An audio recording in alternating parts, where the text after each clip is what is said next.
Hi, this is Tutor Nick P, and this is lesson 495. Title of today's lesson is the difference between vow and pledge. Okay, somebody wants a screenshot, do it right now. Let's get right to it. Both vow and pledge, as nouns, are meant to be a serious, solemn promise. So there's some crossover in this sense. They're both meant as a very serious promise. All right, let's continue. The vow is especially used if promises are spiritual or religious, such as a promise to God. It is also used in regard to matrimony, weddings, or to behave in a certain manner, or possibly a personal promise as well. All right, let's continue. Pledge is especially used when promising to donate money. So when we donate money to an organization or charity, we never say that we vow so much money. That's definitely always a pledge. To an organization. Pledge is also used as a way of promising collateral if a promise is not kept. So basically, kind of like when you get a loan, they want to know what assets you have, that you're kind of pledging that. Or if you go to a pawn shop, a lot of times you bring something to a pawn shop, technically that's what you're doing. They give you money that's supposed to be that you pledge that if you don't come back or don't repay it, they can keep your stuff. And, then they own it, basically. You're putting it up as collateral. So that is also a pledge, like in a legal contract. All right, let's continue.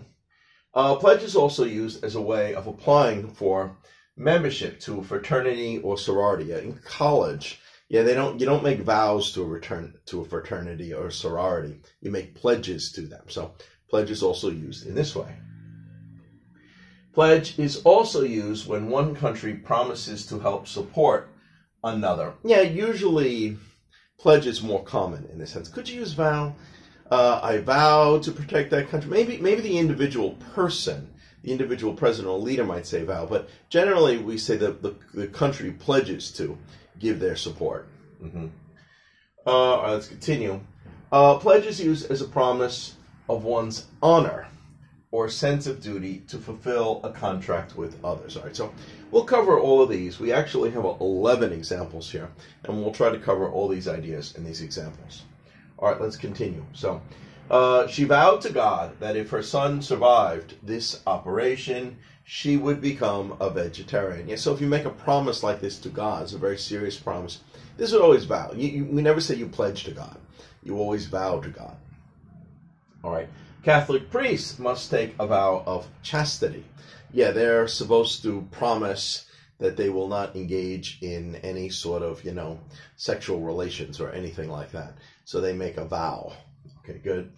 Number 3, he is serious about keeping his wedding vows. Those serious promises. Again, this is to do with either weddings or matrimony. We use vow. We don't use pledge. You don't make pledges at a wedding. You make vows.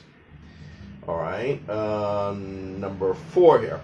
After his father died of lung cancer, he vowed to give up smoking. Okay, good. All right, so that's probably more like the personal promise. Okay, let's continue. That politician pledged to fulfill his campaign promise. All right, like when you promise the voters, you probably to pledge to keep your promises that way. With politicians, they do that. I don't know, maybe that's a sense of duty or honor or something like that. All right, let's continue. Jack pledged his gold Rolex watch to his friend if he didn't pay back his loan. So this is kind of like in the collateral sort of area. Okay, number 7. If you want to join that fraternity, you will need to make a pledge to that club. All right, again, fraternity, sororities, we say pledge, not vow. Okay, good. As a soldier, you take a pledge to protect your country against enemies, whether foreign or domestic, whether they're from other countries or even from your own country. If it's protecting the country, that's what you do. You make a pledge. So soldiers make pledges. They don't make vows. Okay, good. So again, that would go under a sense of loyalty or a sense of duty, kind of a contract. Okay, our government pledged support to help defend a country against its enemies. Okay.